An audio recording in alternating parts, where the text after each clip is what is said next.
నెల ఎన్నో తేదీ వచ్చాయో కనుక్కొని మళ్ళీ చెప్పమని కోరుతున్నాను అధ్యక్ష.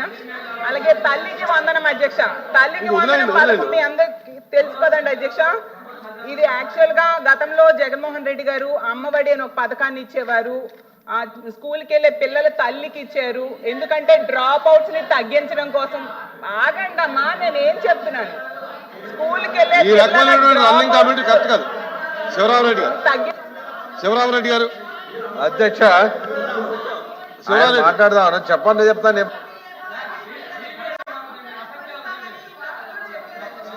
సంతోషం అధ్యక్ష.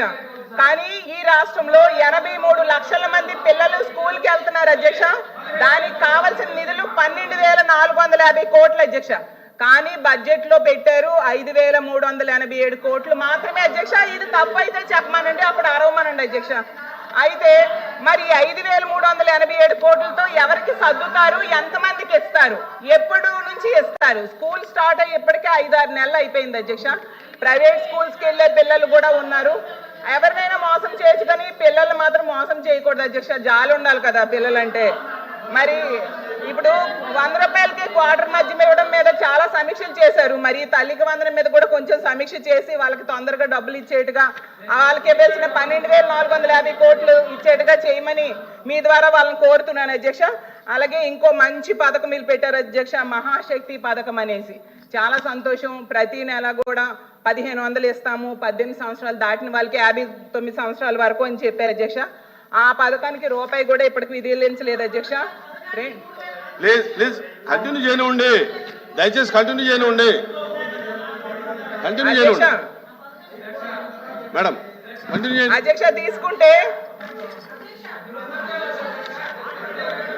అప్పుడు చేయూత జగన్మోహన్ రెడ్డి గారు ఇచ్చేవారు అధ్యక్ష. అది లేదు, ఇది లేని పరిస్థితి అయిపోయింది అధ్యక్ష. ఇంకా బస్సు, ఫ్రీ బస్సు గురించి చెప్తాను అధ్యక్ష. ఫ్రీ బస్సు కోసం అయితే యాడ్స్ వేసి ఓదరగొట్టారు అధ్యక్ష. ఈ కూటమి ప్రభుత్వం జూన్ లో అధికారంలోకి వస్తుంది. వెంటనే తిరుపతి, విజయవాడ, అన్నవరం, సింహాచలం, కాణిపాకం ఇవన్నిటి కూడా పుణ్యక్షేత్రాలన్నీ మహిళలందరూ చక్కగా ఫ్రీ బస్సులో వెళ్ళొచ్చు అని చెప్తే నిజంగా మహిళలందరూ కూడా చాలా ఆశ పెట్టుకున్నారు అధ్యక్ష.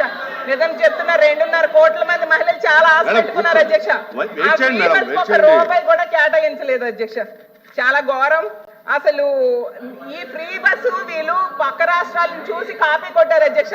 వాళ్ళైతే నెల రోజుల్లోనే ఆ ఫ్రీ బస్ అమలు చేశారు అధ్యక్ష. కానీ రూపాయి కూడా దానికి కేటాయించకపోవడం చాలా దారుణం. వినాయక చవితి అయిపోయింది, దసరా అయిపోయింది, దివాళీ కూడా అయిపోయింది, నెక్స్ట్ పండగ కూడా వచ్చేస్తుంది అధ్యక్ష. దానికి కూడా బడ్జెట్ లో నిధులు కేటాయించండి మళ్ళీ మార్చి అనేసి నేను కోరుతున్నాను అధ్యక్ష. అలాగే తీసుకుంటే గ్యాస్ బండ్ అధ్యక్ష, ఇది మరీ గవర్నమెంట్ అంటే 3 ఫ్రీ గ్యాస్ ఇస్తామన్నారు అధ్యక్ష. దీనికి కావాల్సింది 4,000 కోట్లు అయితే ఇచ్చింది 895 కోట్లు అధ్యక్ష. దీపం 2 అంటే నేను అనుకున్నాను ఏదో 3 గ్యాసులు ఇచ్చేస్తారు అనుకునేసరికి 2 గ్యాసులు ఎగ్గొట్టి 1 గ్యాస్ ఇవ్వడమని దీపం 2 అర్థమని నాకు అర్థమైంది అధ్యక్ష. ఓకే, ఇంకా అన్నదాత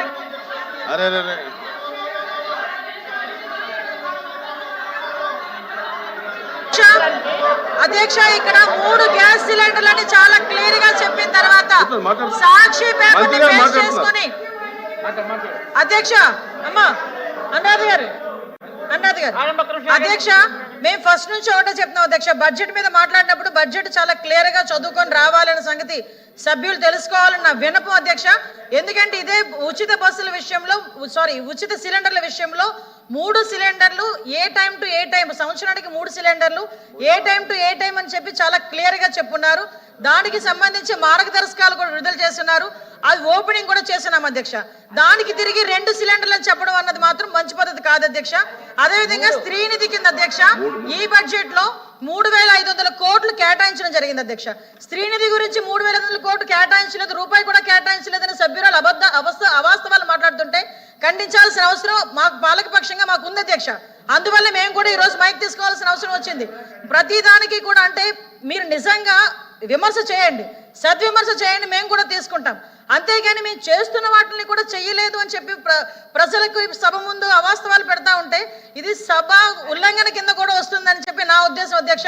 దానికి మీరు కూడా ఒకసారి ఆలోచించాలి అధ్యక్ష. మేము బడ్జెట్ ని చాలా క్లియర్ గా బుక్ రూపంలో ఇచ్చాము, అందరూ కూడా చదువుకున్నారు. మేము ఏం చేస్తున్నాము, ఏం చెప్తున్నాము అనేది మీకు ఇస్తున్నాం.